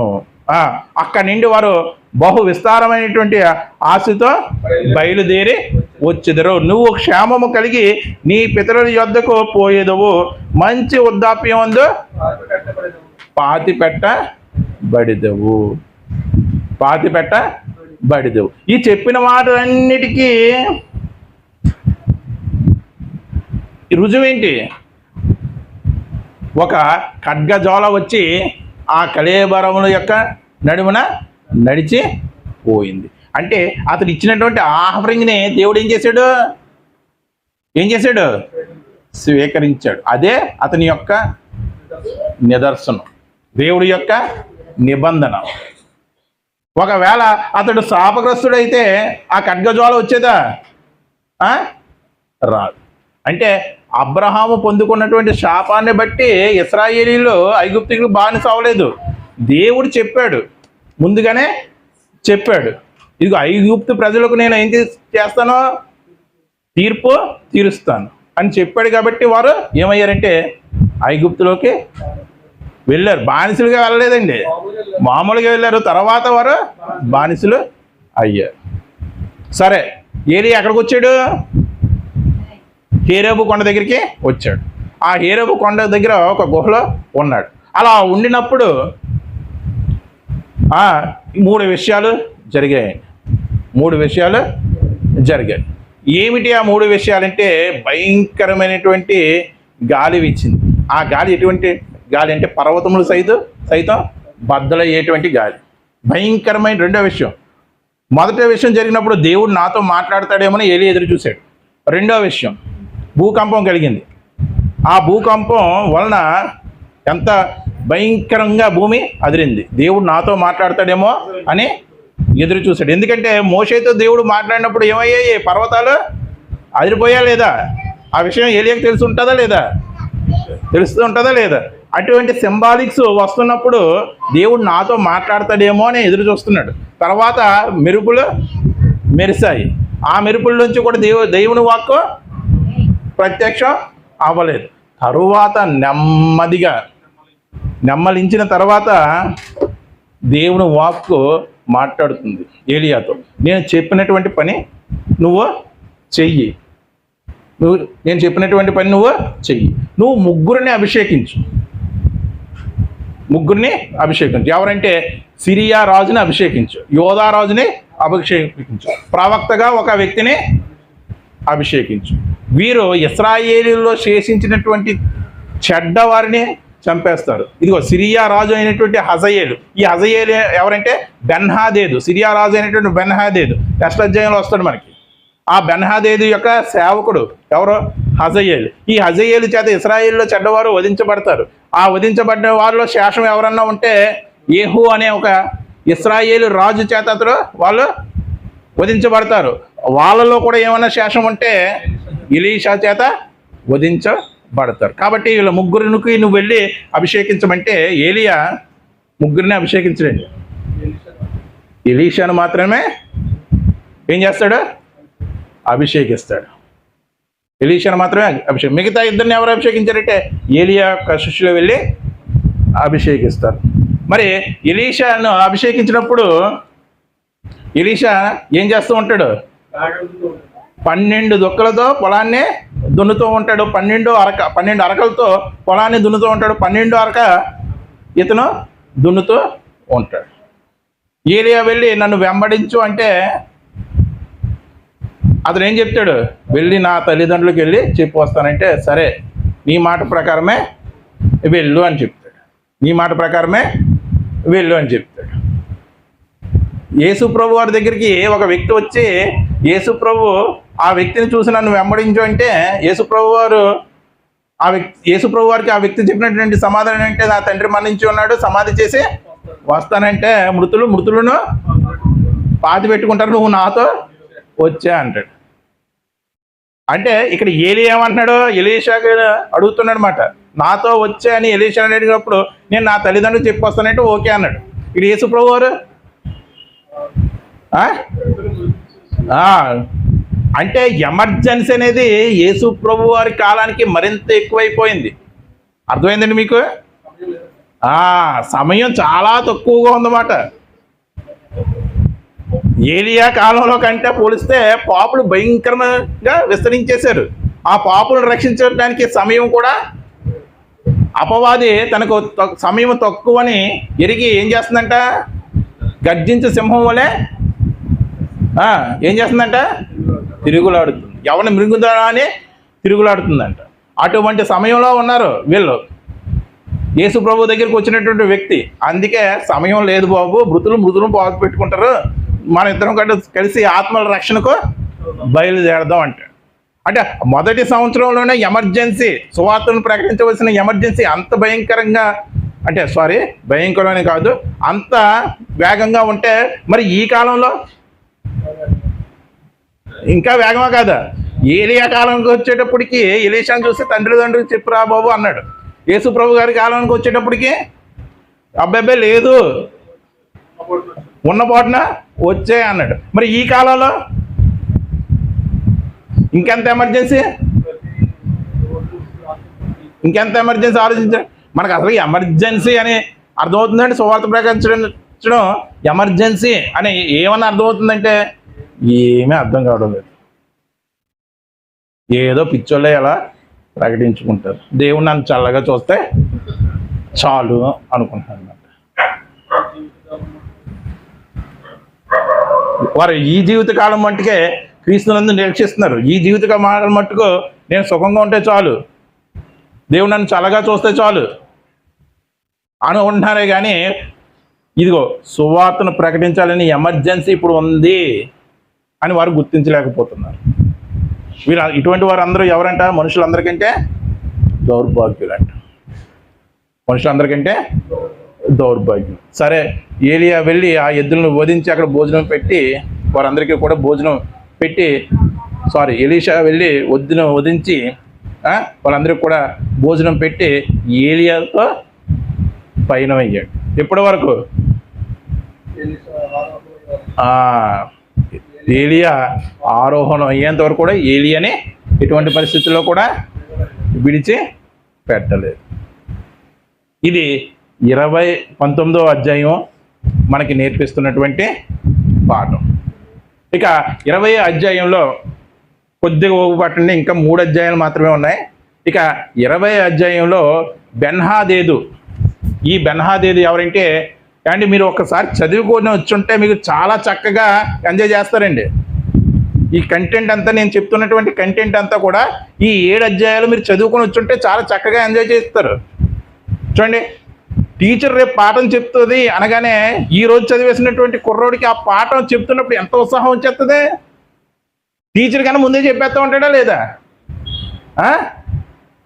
చెప్పేస్తాడా లేదా? అలాగా నేను కూడా చెప్తున్నాను. ఒక్కసారి దేవుడు మనకి చదవడం నేర్పించాడు. ఒక్కసారి ఒక 5 అధ్యాయాలే కదా చెప్పబడుతున్నాయి. చదువుకు వస్తే మీకు కూడా అంత ఇంట్రెస్ట్ వస్తుంది, మీకు కూడా అంత ఇంట్రెస్ట్ వస్తుంది. కాబట్టి వారానికి ఒక 5 అధ్యాయాలు చదవడానికి ప్రయత్నించండి. ఈ బెన్హాదేదు అహాబు మీదకి యుద్ధాన్ని ప్రకటిస్తాడు. ప్రకటించే ముందు తన దూతలను పంపించి ఏమని చెప్తాడంటే, నీ రాజ్యంలో ఉన్నటువంటి బంగారాన్ని నాకు ఇచ్చివేయాలి, నీ రాజ్యంలో ఉన్నటువంటి పిల్లలు నాకు ఇచ్చివేయాలి, నీ రాజ్యంలో ఉన్నటువంటి అందమైనటువంటి భార్యలు నాకు ఇచ్చివేయాలి అని చెబితే అహాబు ఈ బెన్హాదేదు ఎక్కడ దాడి చేసి తన రాజ్యాన్ని ఆక్రమించేస్తాడు, హస్తగతం చేసి తనను చంపేస్తాడని భయపడుతూ ఉంటాడు. అప్పుడు దేవుడు ఒక ప్రవక్తను పంపిస్తాడు. ప్రవక్తను పంపించి దేవుడు ఏమని చెప్తాడు అంటే, ఇదిగో నువ్వు వెళ్ళి యుద్ధం చెయ్యి, నేను నీకు విజయాన్ని అందిస్తానంటే యుద్ధం చేస్తాడు, విజయాన్ని సొంతం చేసుకుంటాడు. ఆ యుద్ధం కొండల వారున జరుగుతూ ఉంటుంది. ఆ యుద్ధంలో విజయం సాధిస్తాడు. అది వారి విజయమే అని ఇశ్రాయేలీలు భావిస్తారు, కానీ దేవుడు అందించిన విజయం అని వారు మర్చిపోతాడు. మరోసారి ఈ బెన్హాదేదు ఏం చేస్తాడంటే, ఇలా కాదు, మన విస్తారమైనటువంటి సైన్యంతో వెళదాం. యెహోవా దేవుడు ఎటువంటి దేవుడు అంటే కొండల మీద దయ చూపించేటువంటి దేవుడు. అందుకే మనం ఈసారి కొండల దగ్గర యుద్ధం చేయకూడదు, మైదాన ప్రాంతంలో యుద్ధం చేద్దాం అనుకుని వీరు మైదాన ప్రాంతంలో యుద్ధం చేస్తారు. యుద్ధం మొదలు పెడతారు. మొదటి రోజునే ఇశ్రాయేలు చేత 1,00,000 మంది చంపబడతారు. ఆ 1,00,000 మంది చంపబడుతున్నప్పుడు చాలామంది ఈ సిరియన్లు చెల్లాచెదురైపోయి ఒక ప్రాకారం దగ్గర నిలబడతారు. అప్పుడు వెంటనే ఆ ప్రాకారం కూలి ఎంతమంది చనిపోతారండి?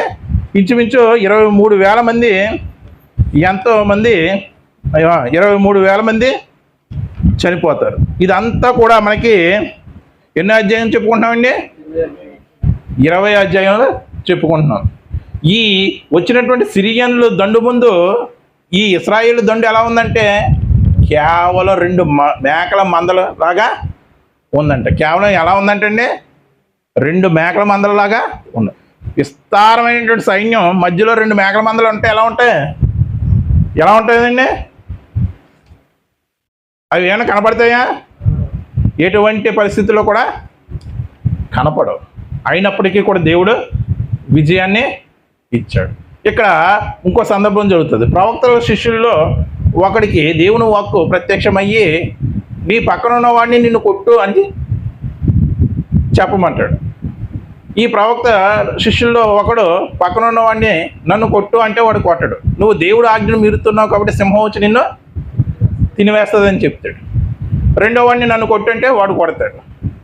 ఈ మొదటిసారి కొట్టలేదు కదా, వాడు తన మార్గం గుండా వెళ్తే నిజంగా సింహం వచ్చి తినివేస్తాడు. ఈ అహాబు రాజు ఈ యుద్ధంలోంచి తన మార్గాన వెళ్తూ ఉంటే దేవుడు ఒక ప్రవక్తనే పంపిస్తాడు. ఆ ప్రవక్త మారు వేషం వేసుకుని తన కళ్ళ దగ్గర దుప్పటి కప్పుకుని ఉంటాడు.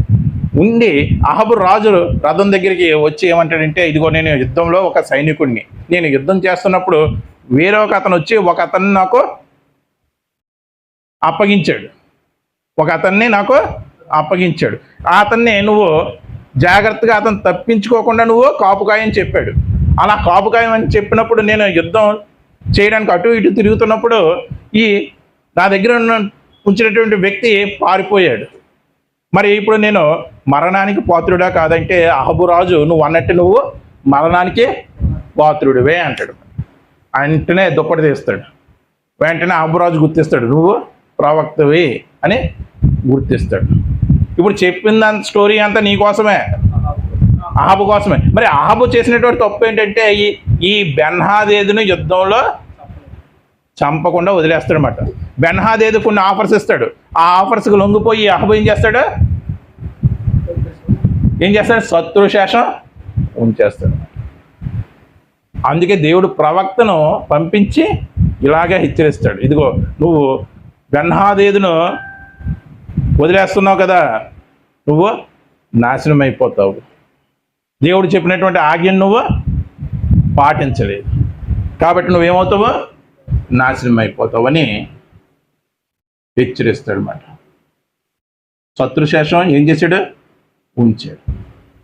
ఇది 20వ అధ్యాయం. 21వ అధ్యాయం మనందరికీ బాగా తెలిసినటువంటి అధ్యాయం. ఈ అధ్యాయంలో ఒక వ్యక్తి కనపడతాడు. అతని పేరు నాబోతు. ఎవరండి? నాబోతు. ఎవరు నాబోతు? ఒక ఇశ్రాయేలీయుడు, అహాబు రాజ్యంలో ఉన్నటువంటి ఒక సేవకుడు. ఈ నాబోతుకి ఒక తోట ఉంది. ఏ తోట? ద్రాక్ష తోట ఉంది. ఇది అహాబు రాజు యొక్క నగరని ఆనుకొని ఉంది. ఈ అహాబు యొక్క కళ్ళు దాని మీద పడ్డాయి. సరే, నీ యొక్క ద్రాక్ష తోటని నాకు అమ్మే, నేను నీకు డబ్బులు ఇస్తాను. లేదంటావా, వేరొక ద్రాక్ష తోట నీకు ఇస్తాను, ఈ ద్రాక్ష తోట నాకు ఇచ్చే అని చెప్తాడు. రెండిటికి ఒప్పుకోడు. ఎందుకంటే ఇది నా పిత్రార్జితము. ఇశ్రాయేలుకు ఉన్నటువంటి నిబంధన ఏంటంటే పిత్రార్జితాన్ని ఎవరికి అమ్ముకోకూడదు, వారసత్వంగా అనుభవించాలి తప్ప దాన్ని అమ్ముకోకూడదు. అహాబు ఎవరు? ఇశ్రాయేలుడే కాదా? ఇశ్రాయేలుడే కాదా? మరి అది అహాబుకు తెలుసా లేదా? తెలుసు. అయినప్పటికీ కూడా అడిగాడు, ఒప్పుకోలేదు. ఒప్పుకోకపోతే మూతి ముడుచుకొని ఇంటికి వెళ్ళిపోయాడు. మనోడికి మూతి ముడుచుకోవడం మొదటి నుంచి కూడా అలవాటే. 20వ అధ్యాయం చివరిలో కూడా చదివితే మీరు మూతి ముడుచుకొని వెళ్ళిపోతాడు. ప్రవక్త తిట్టిన తర్వాత, ప్రవక్త చేత శపించబడిన తర్వాత మూతి ముడుచుకొని వెళ్ళిపోతాడు. ఇక్కడ నాబోతు ద్రాక్ష తోట ఇవ్వనందుకు కూడా మూతి ముడుచుకొని వెళ్ళిపోతే వెంటనే మన విలన్ గారు ఎంటర్ అయిపోతారు. ఎవరు? యెజబెల్. ఎంటర్ అయిపోయి ఏంటి అలాగా మూతి ముడుచుకొని కూర్చున్నావు అంటే చెప్తాడు మాట, ఇలా నాబోతుని ద్రాక్ష తోట అడిగాను, ఇవ్వనన్నాడు. అసలు నువ్వు రాజువేనా? ఈ సమస్త రాజ్యం నీది, రాజ్యంలో ఉన్నవన్నీ కూడా నీవే, నీకేమనంటాడా అని చెప్పి ఒక పన్నాగం పండుతుంది. ఇద్దరు అబద్ధపు సాక్షుల్ని ఏర్పరుస్తుంది. ఈ అబద్ధ సాక్షుల చేత ఇశ్రాయేలుకి ఏం చెప్తుందంటే, నాబోతు దేవుణ్ణి దూషిస్తున్నాడు, రాజుని దూషిస్తున్నాడు అని ప్రచారం చేయిస్తుంది. అలా ప్రచారం చేయించి ఈ విధంగా దూషిస్తున్నాడు అనడానికి సాక్షులు ఎవరంటే ఈ ఇద్దరే అని ఈ అబద్ధపు సాక్షుల్ని చూపించి ఏం చేస్తుందంటే ఊరి చివరికి తీసుకెళ్ళిపోయి నాబోతుని రాళ్ళ చేత కొట్టించి చంపేస్తుంది. డైరెక్ట్గానే చంపచ్చు కదా, రాళ్ళతో కొట్టించి. లేకపోతే తన రాజభవనానికి తీసుకొచ్చి యెజబెల్ డైరెక్ట్గానే చంపచ్చు కదా నాబోతునే. ఎందుకు అలా చేసింది? ఇశ్రాయేలు ఏదైనా ఒక మాటను దృఢపరచుకోవాలంటే కనీసం ఎంతమంది సాక్షులు అవసరం? 2 సాక్షులు అవసరం. అదే పన్నాగాన్ని పన్నింది మాట. నాబోతుని చంపేసింది. వెంటనే ఏలియా గారు ఎంటర్ అయిపోయి నువ్వు చేసిన పని ఏంటి? నాబోతుని ఇంత దారుణంగా నువ్వు చంపావు.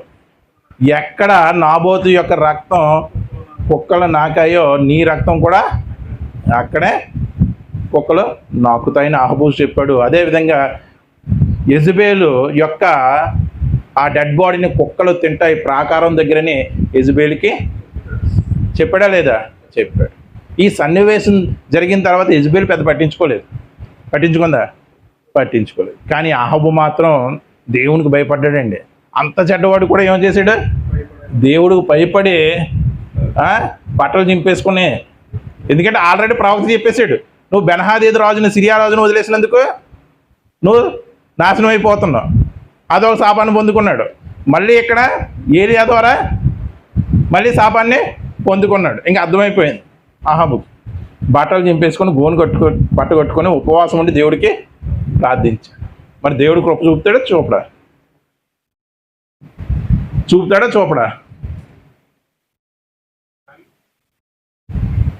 చూపడా?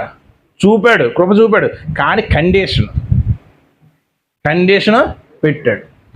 ఇదిగో అహబు ఇలాగా నాకు ప్రార్థన చేస్తున్నాడు కాబట్టి ఏలియా నువ్వేం చేస్తావంటే, అతనిలో చెడుతనం ఇక్కడి నుంచి కనపడితే అతడు శాపగ్రస్తుడు అయిపోతాడు, చనిపోతాడు. అర్థమైందండి?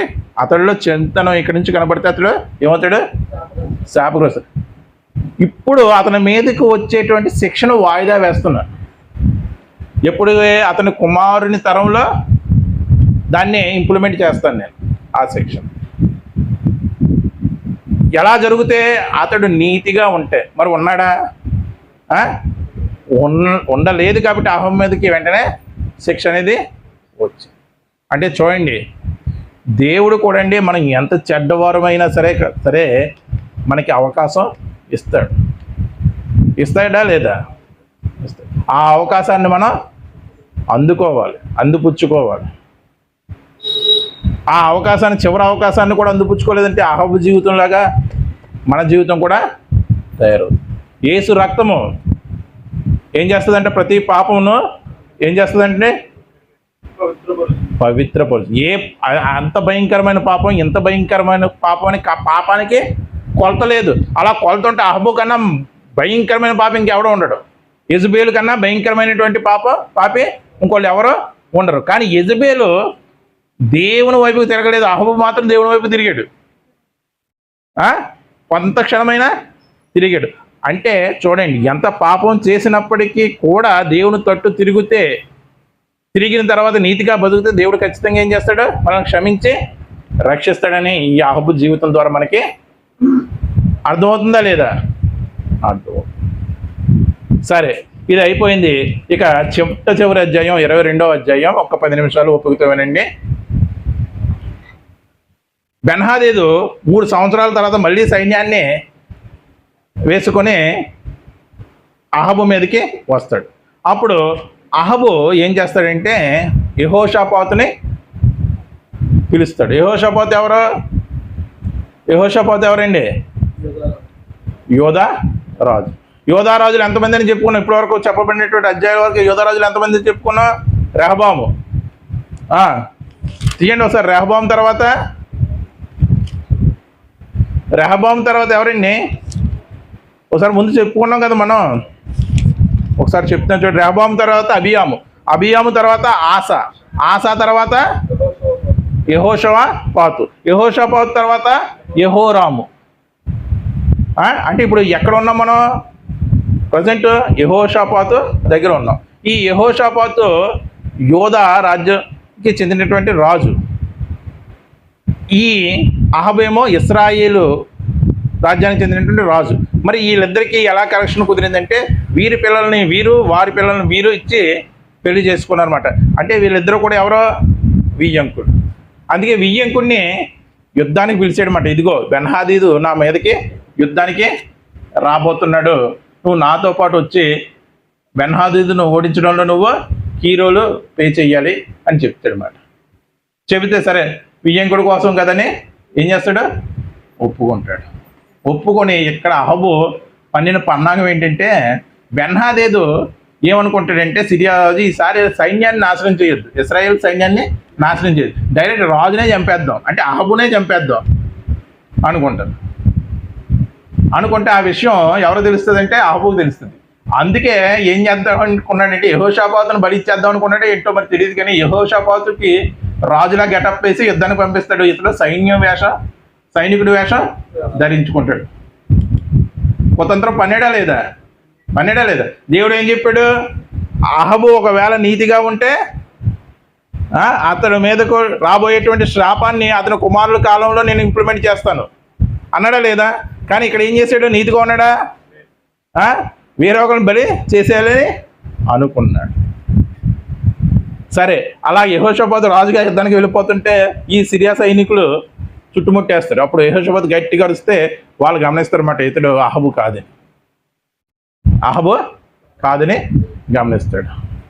సరే, ప్రొద్దుగూకుపోతుంది. ఈ సిరియా సైన్యులకి అహబు దొరకపోతే ఈ సిరియా సైనికుల్లో ఒక సైనికుడికి యెహోవా ఆలోచనిస్తాడు.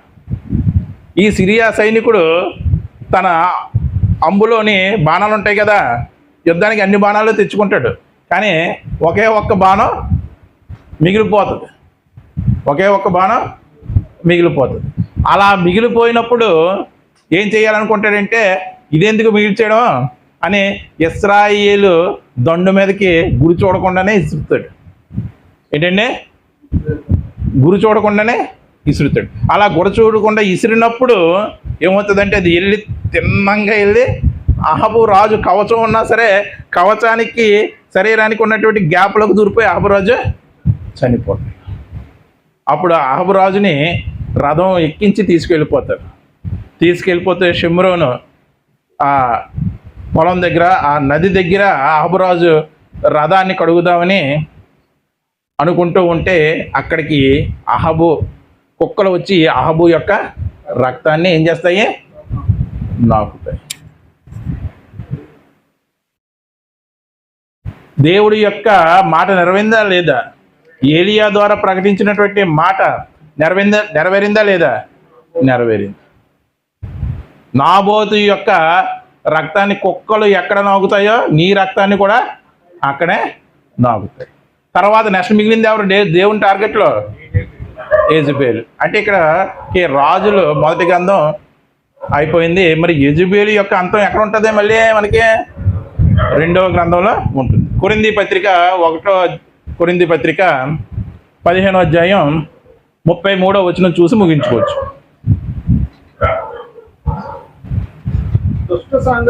దుష్ట సాంగత్యము మంచి నడవడిని యెహోషాపాతు మంచోడే, ఎంతో కొంత మంచి యెహోషాపాతులో ఉంది, కానీ ఒక దుర్మార్గుడిని సమర్థించాడు.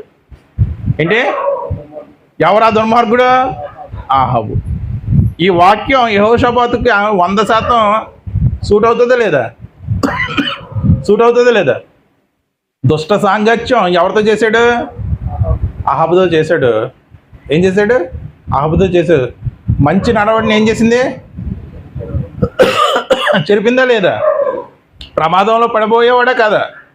ప్రమాదంలో పడబోయేవాడు. అందుకే మన జీవితంలో, ఈ యెహోషాపాతు జీవితంలో జరిగినటువంటి సన్నివేశాన్ని నుండి మనం ఏం నేర్చుకోవాలి అంటే, తప్పుకి ఎప్పుడు కూడా కొమ్ము కాయకూడదు, అధర్మానికి ఎప్పుడు కూడా మనం కొమ్ము కాయకూడదు. అలాగా కొమ్ము కాస్తే ఇదిగో యెహోషాపాతు త్రుటిలో తన ప్రాణాన్ని పోగొట్టుకునేవాడు. దేవుడిచ్చినటువంటి ఈ ఆయుష్ని మనం ఒక్కొక్కసారి తప్పుకి కానీ అధర్మానికి కానీ కొమ్ము కాస్తున్నప్పుడు మన ప్రాణం కూడా త్రుటిలో పోతుందేమో. ఎందుకంటే దేవుడు చెప్పించాడు, దుష్ట సాంగత్యం మంచి నడవడిని చేరుకున్నాం. కాబట్టి ఇక్కడితో మనకి రాజులు మొదటి గ్రంథం 22 అధ్యాయాలు కూడా పూర్తయ్యాయి. నేను మీకు చెప్పదలిచింది ఒకటేనండి.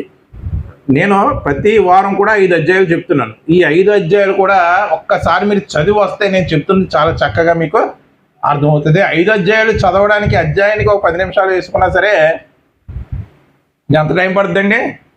50 నిమిషాలు. ఒక గంట అనుకోండి. అంటే గంటని 7 రోజులు డివైడ్ చేయండి.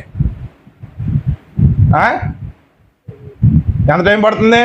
రోజుకు ఒక 10 నిమిషాలు చదివితే మీరు వారంలో 5 అధ్యాయాలు కంప్లీట్ చేయగలరా లేదా? తర్వాత మీకు చక్కగా అర్థమవుతుంది. అటువంటి ప్రయత్నం చెయ్యండి, చేస్తారని ఆశిస్తున్నాను. ప్రార్థన.